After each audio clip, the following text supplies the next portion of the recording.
La prochaine capsule porte sur l'onglet Impôts du calculateur Marathon. Donnez-moi quelques instants pour ouvrir le calculateur et je vous reviens pour vous le présenter.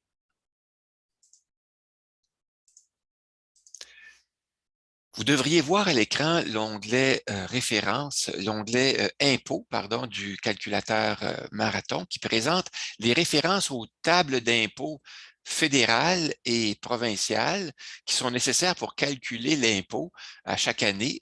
Et ces tables-là sont mises à jour par les paliers de gouvernement. Et simplement ici, ce que j'ai fait, c'est que j'ai repris les balises qui servent à contrôler les limites inférieures. Je vais vous agrandir un peu la taille des caractères, là.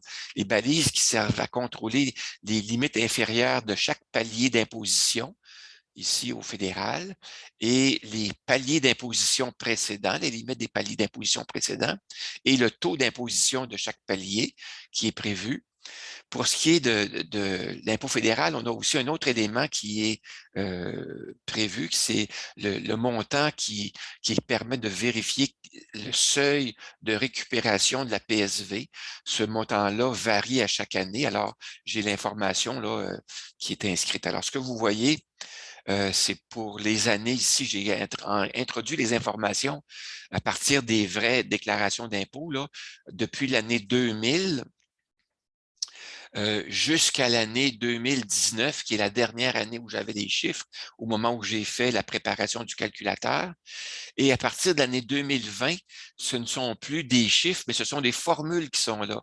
Alors, les formules qui sont là tiennent compte du taux d'inflation des revenus prévus que vous avez inscrits dans l'onglet Scénario. Alors, les montants suivants à partir de 2020 ici sont des indexations calculées tout simplement. Si vous voulez mettre à jour ces informations-là, ben, vous pourrez simplement les mettre à jour à l'aide de des tables d'impôts qui sont inscrites dans les guides d'impôts à chaque année. Vous pourrez le faire à chaque année, inscrire les montants là, pour les limites inférieures de chacun des paliers d'imposition. Les limites, l'impôt des paliers d'imposition précédents. Alors, vous avez les exemples qui sont là. Vous pourrez, à partir des exemples, retracer des bons montants et pouvoir les ajuster, les taux d'imposition. Et on a la même chose pour l'impôt provincial. Alors, pour l'impôt provincial, on a en plus des informations qu'on a vues précédemment. On a également le montant personnel de base qui, lui, varie à chaque année là, et qui va être peut-être à mettre à jour également à partir de l'année 2020 ici, là, qui est aussi calculé à partir de votre taux d'inflation des revenus prévus. Alors voilà, c'est l'information que vous allez retrouver. Ces tables-là, donc, sont des tables utilitaires dont les montants sont répercutés dans les tables, dans les onglets fédéral et provincial, dans les lignes qui servent spécifiquement à ça. Alors, on a des lignes qui nous permettent de voir les paliers d'imposition. Alors, on les voit ici, là, dans l'onglet fédéral. C'est à partir de la ligne 104 où ces montants-là sont répercutés. Alors, vous voyez qu'ils sont répercutés ici.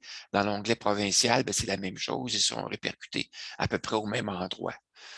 Et c'est une formule qui permet d'inscrire l'information depuis l'information qui est inscrite dans la table d'impôt, dans l'onglet Impôts.